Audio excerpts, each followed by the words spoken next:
요한복음 21장에는 부활하신 예수님과 베드로가 만나는 이야기가 기록되어 있습니다. 사람들은 이 본문을 보면서 이 본문의 주인공은 베드로라고 생각을 합니다.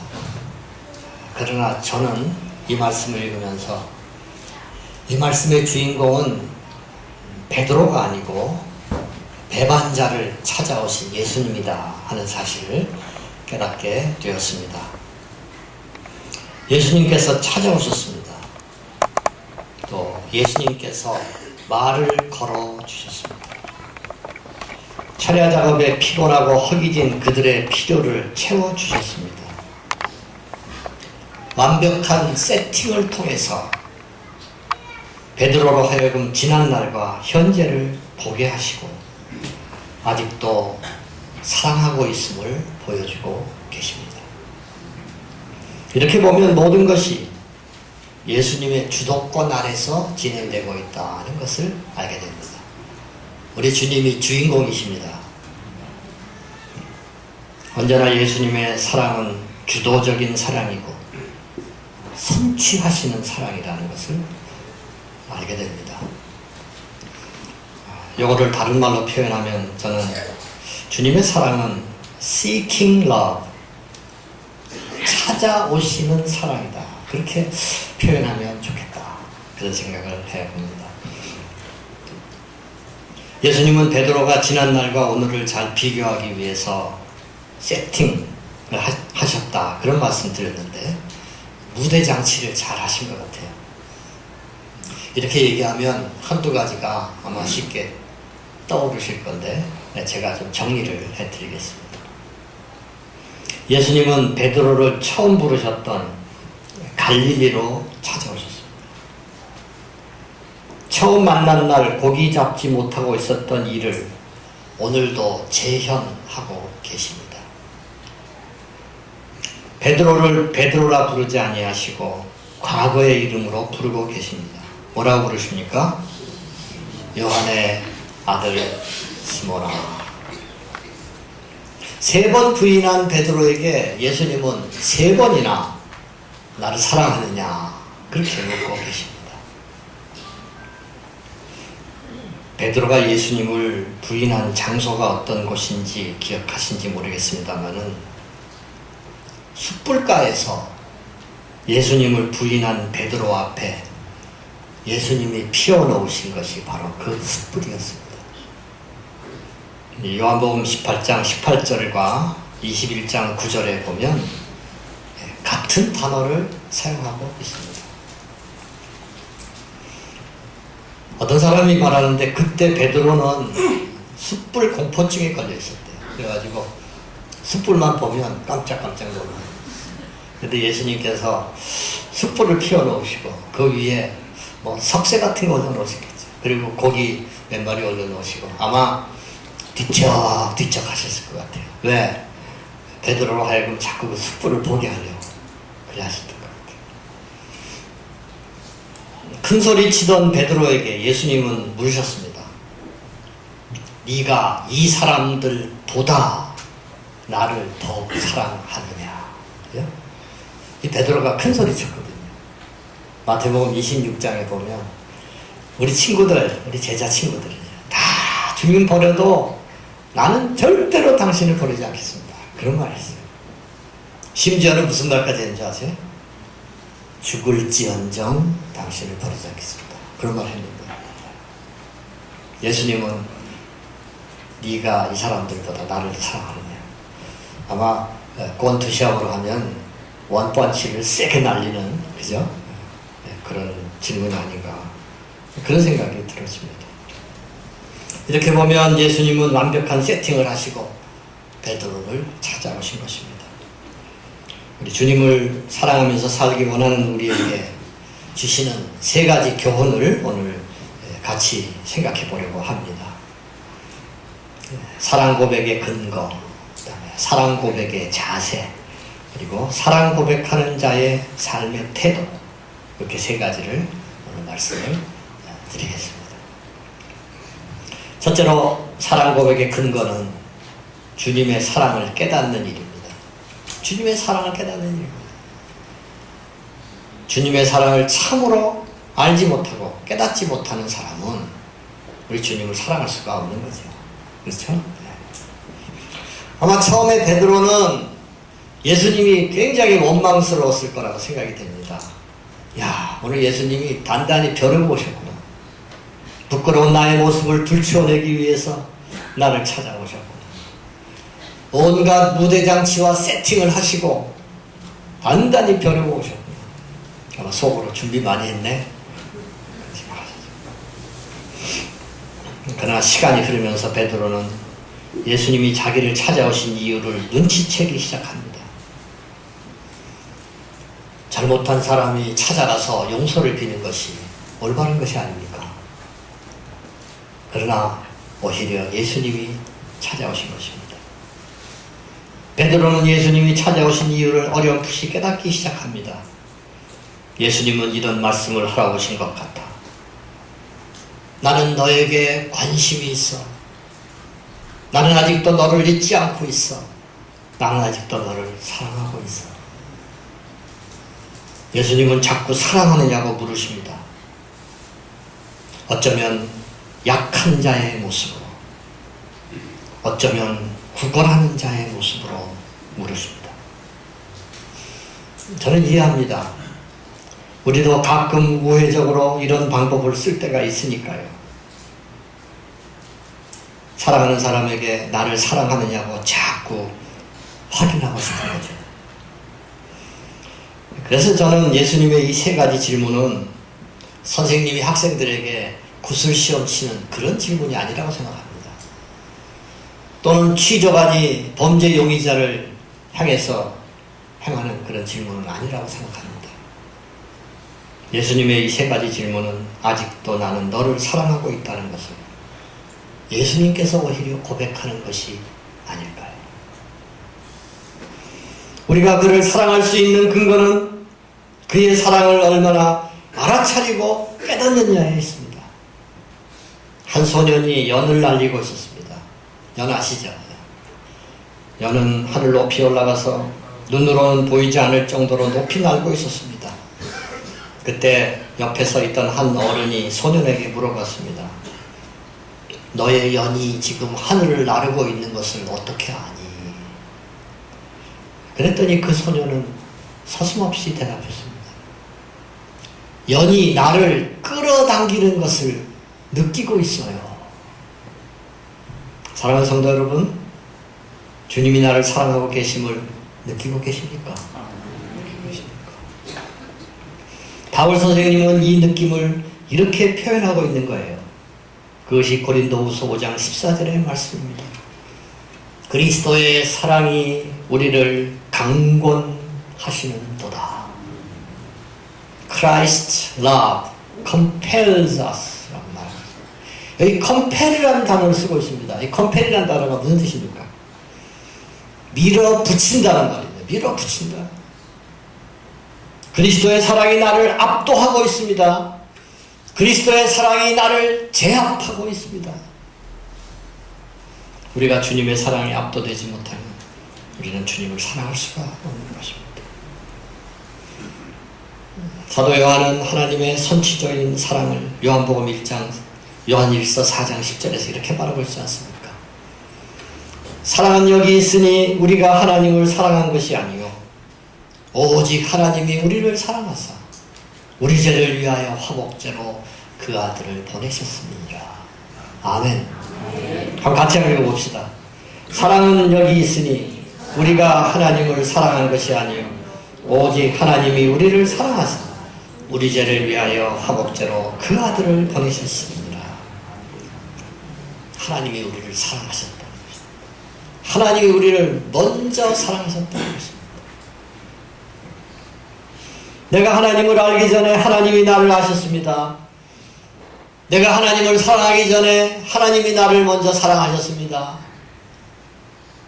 내가 그에게 나를 바치기를 결심하기 전에 그가 먼저 나에게 생명을 주셨습니다. 그 친구 내가 알기 전 날 먼저 사랑했네.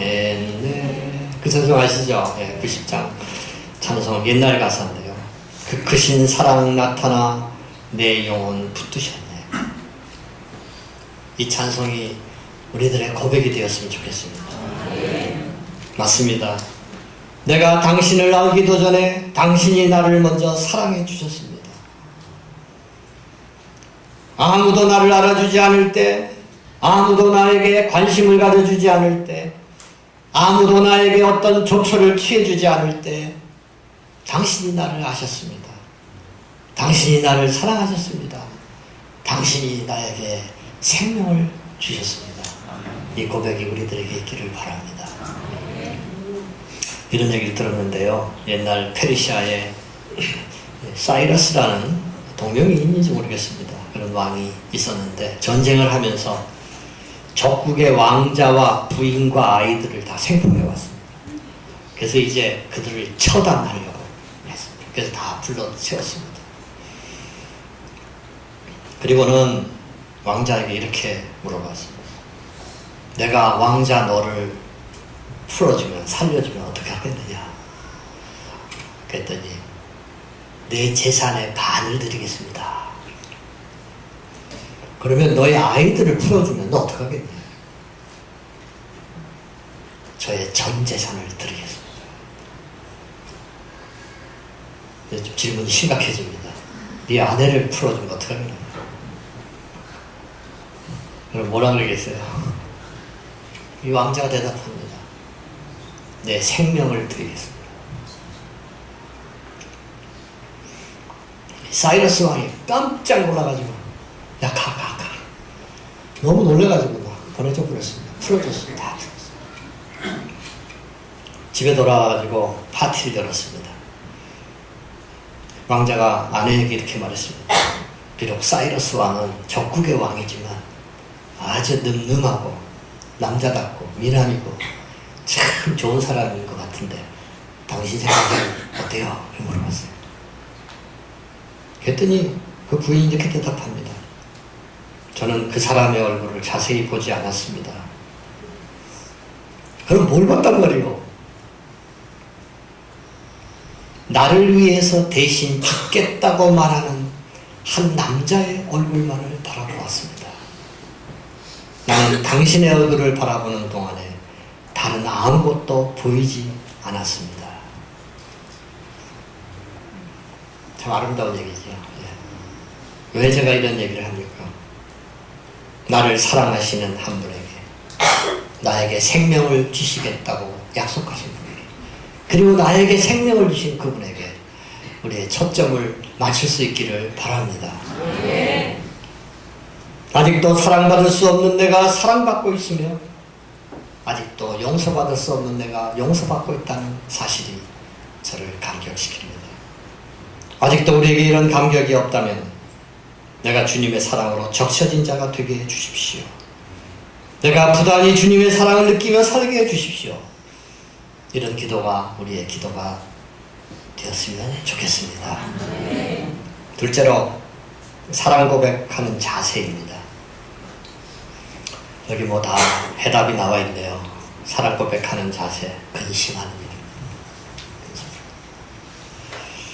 저는 17절에서 참 주님께 사랑 고백하는 자세를 배울 수 있다고 생각하는데 그것이 네 글자로 잘 나타냈지 않습니까? 근심하여입니다. 이 쉬운 성경이라는 게 있습니다. 제가 가끔 쉬운 성경을 보거든요. 쉬운 성경은 어떻게 되어 있나? 정말 쉽게 되어 있어요. 뭐라고 되어 있나 하면 베드로는 거의 울상이 되었습니다. 베드로는 거의 울상이 되었습니다. NIV 영어 성경은 hurt라고 되어 있어요. hurt가 뭡니까? 아팠다. 저는 이해합니다. 배반한 자신을 다시 찾아오셔서 사랑을 표현하시고 다시 그 사랑의 관계가 공고히 되기를 원하는 예수님 앞에서 이런 모습으로 사랑을 고백할 수밖에 없었다. 그래서 이해가 됩니다. 저는 이 말씀을 보면서 우리의 기도, 우리의 약속, 우리의 사랑 고백이 좀 더 진지했으면 좋겠다. 그런 생각을 좀 해봅니다. 우리의 기도가 진실되지 않고 우리의 약속이 진지하지 않으며 우리의 사랑 고백이 경망스러운 것이 많지 않는가 그런 생각을 해봅니다. 양개업을 하는 어떤 분이 교회를 나왔대요. 그래가지고 열심히 주님을 섬기고 그렇게 했는데 나도 교회를 위해서 뭔가 해야 되겠다 그런 생각을 했습니다. 근데 옆에 교인들을 보니까 11절 하는 걸 바치더라고요. 그래서 나도 11절을 좀 바쳐야 되겠다 그런 생각을 했습니다. 가만히 생각하다가 어떻게 하면 좋은 방법일까 생각하다가 주일날 우리 집에서 닭들이 낳는 그 계란, 달걀을 교회에 바치면 되겠다 그 생각을 했대요. 얼마나 착한 생각이에요. 그죠? 네. 그러면 그게 10분의 1보다 더 되죠? 7분의 1이에요. 7분의 1. 그렇게 많이 바치면. 그래가지고 주일날 닭들이 낳는 계란을 다 모아가지고 교회에 바쳤단 말이에요. 시간이 갈수록 자꾸만 양이 늘어요. 자꾸 양이. 그러니까 목사님 너무 기분이 좋아. 네? 예수 믿으면 사업도 잘 되는데 이렇게 하나님이 복을 주시는구나. 이렇게 기뻐했어요. 근데 한 1년 하고 나니까 조금 이상한 생각이 들기 시작하는데 좀 아깝다는 생각이 들기 시작하는 거예요. 그래가지고 어떻게 할까? 뭐 보는 사람도 없는데 뭐. 그래가지고 조금씩 빼기 시작했습니다. 조금씩 빼기 시작했습니다. 목사님이 보시니까 자꾸 양이 줄어들어요. 걱정이 많은 거야. 이 세상에서 제일 걱정이 많은 사람들이 목사님입니다. 걱정이 말도 못하고. 근데 한 번은 지나가다가 스쳐가다가 만났어요.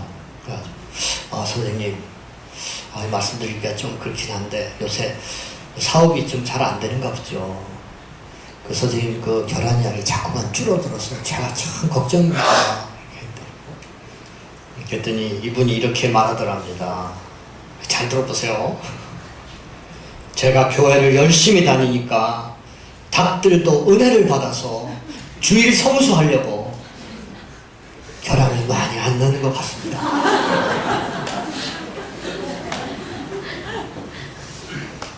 참 변명도 많고 개변도 많고 그렇죠. 우리가 뭐 이런 얘기 하려면 끝이 없습니다. 그래서 우리의 사랑 고백, 우리의 기도, 우리의 약속 참 더 진지했으면 좋겠다. 이제 그런 거를 이 말씀 보면서 좀 생각을 해봤습니다. 잘 아시겠지만 예수님은 처음에 아가페 사랑으로 물으셨어요. 3번 질문하셨죠. 아가페로 물었을 때 필레오로 대답했어요. 이 아가페는 하나님의 사랑, 신적인 사랑. 필레오는 인간적인 사랑을 말해요. 형제 사랑, 그죠? 형제 사랑. 어떻게 감히 아가페로 물었다고 아가페로 대답할 수 있겠습니까? 그건 있을 수 없는 일이죠. 두 번째 질문도 예수님은 아가페로 물었어요. 그리고 베드로는 필레오로 대답하고 있습니다. 근데 두 번째 물어보면 좀 더 심각해지죠. 사실 똑같은 걸 또 물어보니까 반복해서 베드로는 자기의 사랑이, 자신의 사랑이 주님의 사랑에 미치지 못한다는 것을 절실하게 깨닫게 된 것입니다. 내 사랑은 주님의 사랑에 절대 미치지 못해. 근데 예수님은 3번째 질문에서는요, 베드로가 대답한 필레오로 물으십니다. 어떻게 보면 예수님은 눈높이를 맞춰주고 계시는 것 같아요. 그죠? 그리고 문제가 더 쉬워지는 것 같아요. 아가페로 물어가다가 필레오로 물어. 그리고 사실은 아까 얘기한 거, 네가 이 사람들보다 나를 더 사랑하느냐, 그건 첫 번째만 그렇게 하시고 두 번째부터는 빼주셨어요. 그러니까 보통 구술시험 치면 처음에 쉬운 거 물어보고 자꾸 어려운 거 물어봐야 되는데 거꾸로 좀 쉬워지고 있어요. 쉬워지고 있어요. 예수님은 어쩌면 베드로에게 눈높이를 맞추고 계십니다. 근데 큰일 났습니다. 그가 이미 2번 필레오로 대답했지만 예수님이 정작 필레오로 물으실 때 베드로는 생각하게 된 것입니다. 내 사랑은 형제 사랑에는 미칠 수 있는 것인가? 진정한 친구라면 목숨도 버려야 하는데. 그래서 그는 이 시점에서 근심하게 되는 것입니다. 이 근심한다는 말이 여기서 나온 겁니다. 이 시점에서. 나의 사랑은 형제 사랑은 되는 것인가? 그런 생각하면서 근심하면서 말하는 것이고 울상이 된 것이고 가슴 아파하게 된 것입니다. 위대하신 예수님은 이런 질문을 통해서 베드로로 하여금 자신을 깊이 성찰하게 해주십니다. 지금까지 베드로는 이렇게 대답했어요. 그렇습니다. 그러하외다. 내가 주님을 사랑하는 줄 주님이 아십니다. 그렇게 대답했거든. 2번. 근데 가만히 생각해보니까, 근심하며 생각하니까 이 말로는 안 되겠다. 이 말로는 안 되겠다. 그거는 모자라다. 그래서 그는 새로운 말을 찾아냅니다. 그것이 무엇입니까? 모든 것을 아시오매. 그 말을 붙이는 겁니다. 모든 것을 아시오. 당신은 모든 것을 아십니다. 무슨 뜻입니까?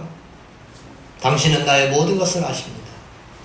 당신은 나의 전부를 아십니다. 당신은 내 모습 아시잖아요.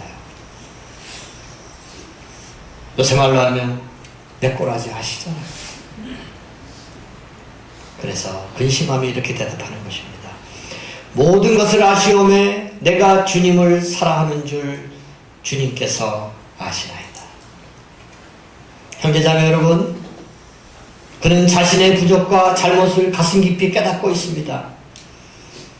내가 사랑한다고 말은 하지만 내 사랑은 당신의 사랑에는 턱없이 모자라는 것이며, 내가 형제의 사랑으로 사랑을 고백한다고 해도 그건 부끄러운 고백일 뿐입니다. 나는 이제 큰 소리를 칠 수가 없습니다. 그래도 한 번만 더 기회를 주십시오. 나는 이제 할 수 없다고 고백할 뿐입니다. 내 힘대로는 안 되는 것 같습니다. 당신이 도와주셔야 합니다. 또다시 배반할 가능성이 있는 나이입니다. 당신을 다시 아프게 할지도 모릅니다. 그러나 내 진심은 알아주십시오. 당신을 사랑합니다. 당신을 부인하지 않겠습니다. 당신을 저버리지 않겠습니다. 이런 고백이 베드로에게서 나오게 되는 것입니다. 우리의 가장 바른 사랑 고백의 자세는 아파하는 자세라고 생각합니다. 유행가 중에 Love Hurts라는 노래가 있습니다. 무슨 뜻입니까? 사랑은 아프게 한다는 것입니다. 그렇죠? 사랑은 아프게. 더 소유하지 못해서 아파하는 것이 아니라 더 잘해주지 못해서 아파하는 그 아픔, 그것이 우리가 가져야 할 진정한 아픔이 아니겠습니까?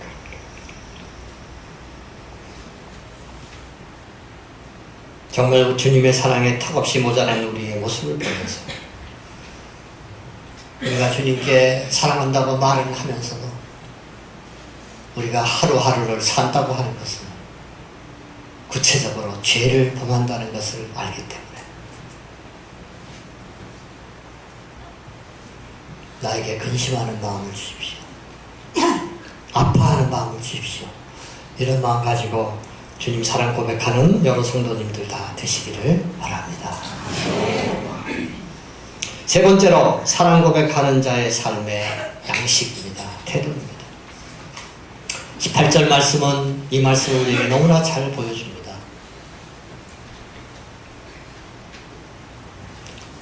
거기 주보에 나와 있으니까 같이 읽겠습니다. 내가 진실로 내게 이르노니 젊어서는 네가 스스로 띠띠고 원하는 곳으로 다녔거든.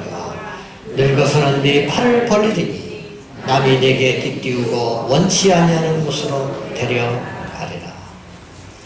주님을 사랑하는 사람의 삶의 태도는 한마디로 원하지 아니하는 곳으로 데려감을 당하는 삶입니다.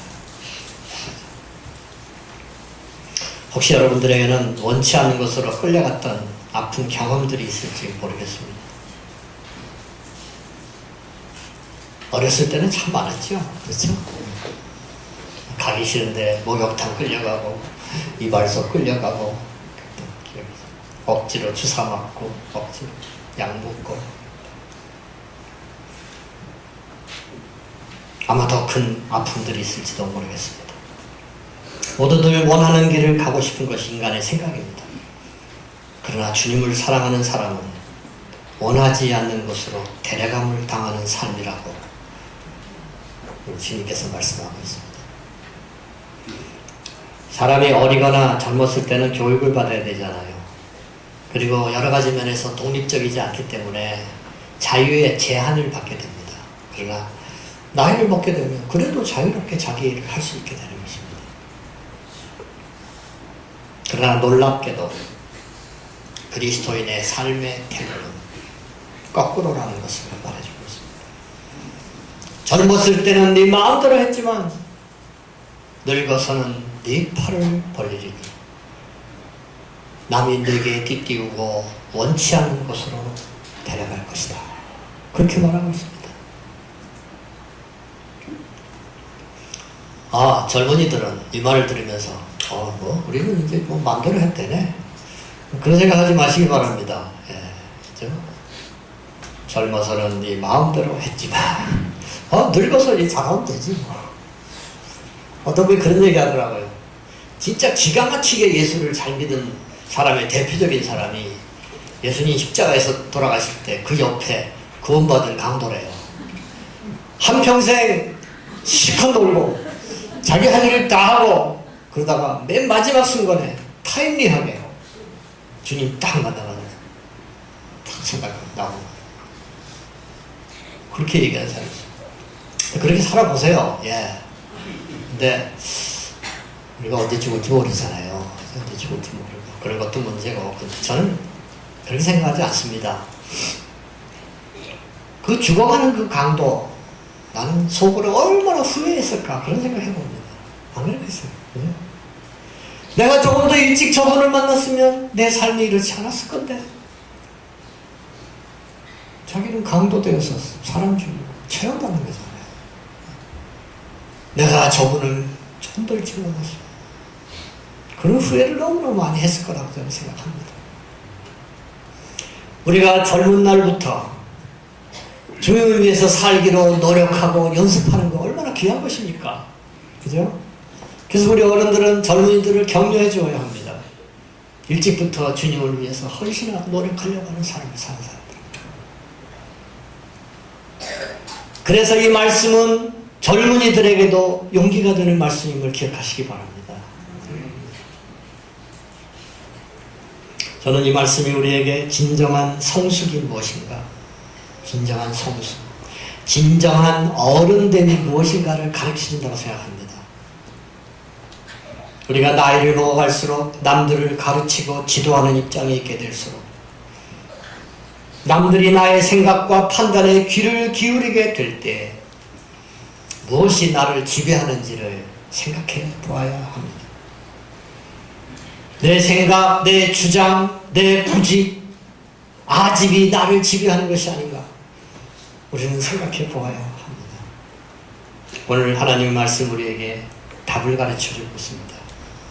진정한 성숙은 귀를 기울이는 일입니다. 더욱이 주님의 말씀에 귀를 기울이는 일임을 기억하시기를 바랍니다. 여러분 우리가 주님을 따라간다는 것이 왜 어렵습니까? 대부분의 주님의 말씀은 내 소원과 인간의 본성에 역행하는 것이기 때문입니다. 그렇잖아요? 그렇기 때문에 힘든 것입니다. 원치 않는 것으로 데려감을 당하는 삶은 십자가의 길입니다. 섬김의 길입니다. 주님의 말씀에 귀를 기울이는 삶입니다. 그 말씀에 순종하는 삶입니다. 사람들은 안락함을 선택하지만 우리는 십자가를 선택합니다. 사람들은 섬김받기를 원하지만 우리는 섬김의 길을 선택합니다. 사람들은 자신의 생각, 자신의 고집을 따라서 살지만 우리는 그의 말씀에 귀를 기울입니다. 주님 다시 오실 때까지 나는 이 길을 가리라. 어떤 길입니까? 좁은 문, 좁은 길입니다. 나의 십자가를 지고 가는 길입니다. 그러나 그 길은 어떤 길입니까? 주님을 만나는 길이며 주님은 나를 맞아주시고 영광으로 이끌어주신 길임을 믿으시기 바랍니다. 신자의 삶은 내 멋대로 살아가는 삶이 아니고 내가 원치 않는 곳으로 데려감을 당하는 삶입니다. 이런 삶을 사시는 여러분들 다 되시기를 바랍니다. 나이를 먹어갈수록 허리띠를 줘야 돼요. 어떻게 하면 주님의 말씀을 따라서 살 수 있을까? 노력하며 섬기는 저희들이 되었으면 좋겠습니다. 이제 말을 맺겠습니다. 주님의 사랑에 강권함을 받는 여러 성도들 되시기 바랍니다. 근심하고 아파하면서 주님 사랑 고백하는 여러분 되시기 바랍니다. 원치 않는 곳으로 데려감을 당하는 삶을 사시는 여러분들 되시기를 바랍니다. 이야기 하나 하고 설교를 마치겠습니다. 미식 축구 감독으로 루 리틀이라는 분이 있었답니다. 이분은 콜롬비아 대학교와 조지타운 대학교의 감독을 맡았는데 그가 이 조지타운 대학의 감독을 하고 있을 때 있었던 일입니다. 그에게 한 선수가 있었는데 아주 키가 작은 후보 선수였습니다. 후보 선수였어요. 감독과 그 선수는 참 친하게 잘 지냈습니다.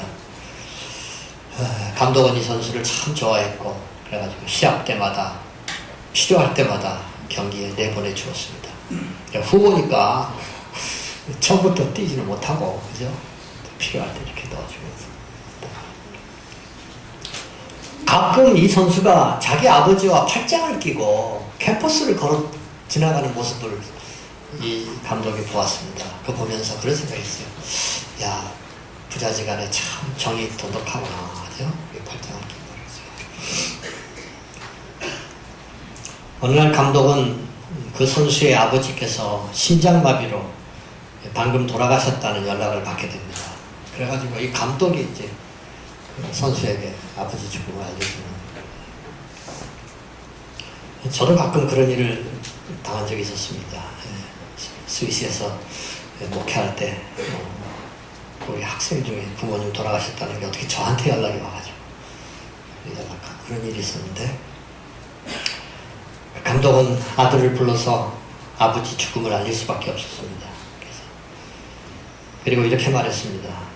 집에 돌아가서 충분히 시간을 갖고 돌아오라. 오늘 토요일 날 시합에는 오지 않아도 된다. 오지 않아도 된다. 너의 식구들과 좋은 시간을 보내고 와라. 그리고 보냈습니다. 그 토요일 날 이 조지타운 대학이 포로다운 대학교와 아주 중요한 시합이 있었습니다. 그래서 이제 준비를 하고 있는데 놀랍게도 이 선수가요 완전 군장은 아니죠. 완전 무장을 하고 그죠? 선수로 나갈 수 있는 준비를 완전히 하고 나타난 거예요. 나타났어요. 그러면서 이렇게 말하십니다. 감독님, 저를 시합에 내보내 주십시오. 저 같으면 이렇게 너 후보잖아. 그런 말 할 수도 없고 너 이번 주에 아버님 돌아가시고 힘들 텐데 어떻게 시합 나가겠어? 그죠? 내가 필요할 때 너 나가게 해줄 테니까 준비하고 있어라. 계속해서 이 선수가요 그냥 자기를 스타팅 멤버로 내보내달라는 거예요. 그래서 계속 그냥 감독에게 완강하게 얘기를 하는 거예요. 감독이 할 수 없이 그 선수를 출발부터 내보내 주었습니다. 그 선수는 라인백커라고 스크램 라인의 후방을 지키는 선수로 출전했습니다. 그날 그 선수는 온 경기장을 장악하는 뼈가 부서지는 듯한 태클로 수비에 중요한 역할을 했습니다. 감독은 때가 되면 빼내겠다는 생각을 했을 거 아니에요. 그러나 감독은 그 선수를 빼낼 수가 없었습니다. 너무 잘하니까. 너무 잘하니까. 그날 조지타운 대학은 그 후보 선수의 경이로운 시합으로 인해서 승리를 거두게 되었습니다. 이 감독이 이해가 되지 않는 겁니다. 그 시합이 끝나고 라방을 해가지고 뭐라고 얘기했겠냐. 네가 한 반만 했어도 내가 믿어지지 않을 건데 너 오늘 너무너무 잘했어. 너무 이유가 있잖아. 한번 얘기해봐. 그때 선수가 이렇게 말을 했습니다. 나의 아버지가 눈을 보지 못한다는 것을 아는 사람은 아무도 없습니다. 그래서 아버지는 살아계실 때 나의 경기를 본 적이 없었습니다. 그러나 오늘은 처음으로 아버지가 나의 경기를 보았고 나는 그를 기쁘게 하려고 했습니다. 이 얘기 했더니 어떤 분이 막 울더라고요. 왜 우냐니까 아버지 생각이 나서.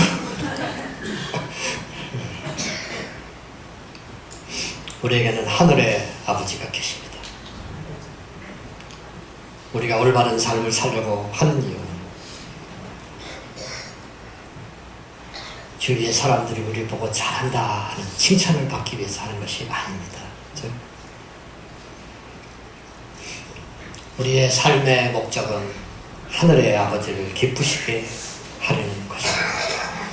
우리 주님께 초점 맞추고 살아가는 여러분들 되시기를 바랍니다.